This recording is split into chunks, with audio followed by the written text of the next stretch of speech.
revenir un petit peu sur le fond des propos d'Emmanuel Macron, parce que vous avez vraiment commenté quand même la forme.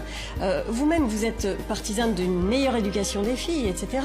Est-ce que vous n'admettez pas que un meilleur contrôle des naissances pourrait tout de même aider les gens à pouvoir se nourrir mieux?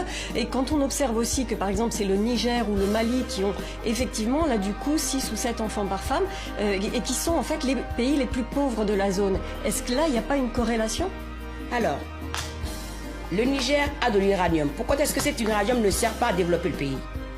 Si le gouvernement du Niger n'est pas en cheville avec les pays qui ont besoin de l'uranium pour pas que les retombées servent au pays, on en est toujours là. Il faut avoir les moyens de ce qu'on dit. C'est pas, si vous allez dire à une femme ou à un homme de ne pas avoir 6 ou 7 enfants, il vous dira c'est pas votre problème. Mais quand il faut que les gens sentent d'eux-mêmes que ce n'est plus viable.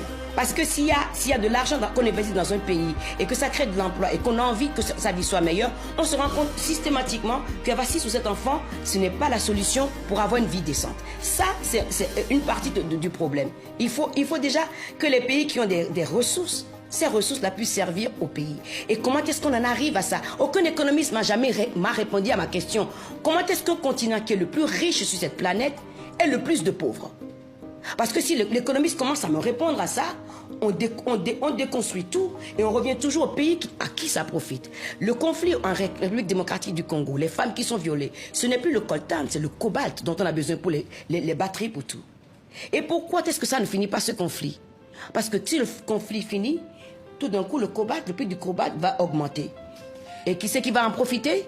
Ce n'est pas les Africains, c'est toujours les Occidentaux qui en profitent. Donc, quelque part, il y a quelque chose qui ne fonctionne pas. Et tant que les pays riches ne prendront pas leurs responsabilités, ça ne marchera jamais. On peut mettre les présidents à la Cour pénale internationale de justice, ça ne marchera jamais parce que ceux qui sont les acolytes de ces dirigeants qui font ce qu'ils font, sont ici en Europe, ils doivent se retrouver sur les mêmes bancs que les autres.